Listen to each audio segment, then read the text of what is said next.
Sometimes நம்ம ஏதாவது clean பண்ணும்போது ரேண்டமாக நம்ம மைண்டில் ஒரு தாட் வரும். ஆனால் இந்த நீயா நானாவோட டாக் டாபிக் என் மண்டையிலேருந்து போகவே மாட்டேங்குது. ஃபியூ இயர்ஸ் பேக் நானும் டாக் லவர் சைடில் தான் இருந்திருப்பேன். எங்கள் வீட்லேயும் நாங்கள் நிறையா நாய் வளர்த்துருக்கோம். ஒரு தடவை எங்கள் வீட்டில் வளர்த்த 100% வேக்சினேட் பண்ண டாகை என் பொண்ணோட கண்ணுக்கு கீழே லைட்டாக ஸ்க்ராட்ச் பண்ணிடுச்சு. நாங்கள் எங்கள் வெட்டினரி டாக்டர்கிட்ட கேட்கும் போது உடனே கவர்மெண்ட் ஹாஸ்பிட்டலில் போய் இன்ஜெக்ஷன் போடுங்க அப்படின்னு சொன்னாங்க. அங்கே போகிற வரைக்குமே எனக்கு தெரியாது அது எந்த அளவுக்கு சீரியஸ் அப்படின்னு.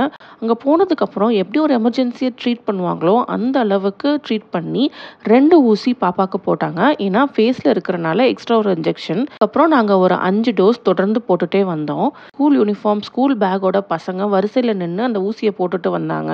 ஏன்னா ஒரு கவர்மெண்ட் ஹாஸ்பிட்டலில் 24/7 ஒரு இன்ஜெக்ஷன் ரெடியாக வச்சுருக்காங்க அப்படின்னா ரேபீஸை அழிக்கணும் அண்ட் ரேபீஸோட வீரியம் என்ன அப்படின்னு நமக்கு நிச்சயமாக புரிஞ்சுக்க ட்ரை பண்ணணும்.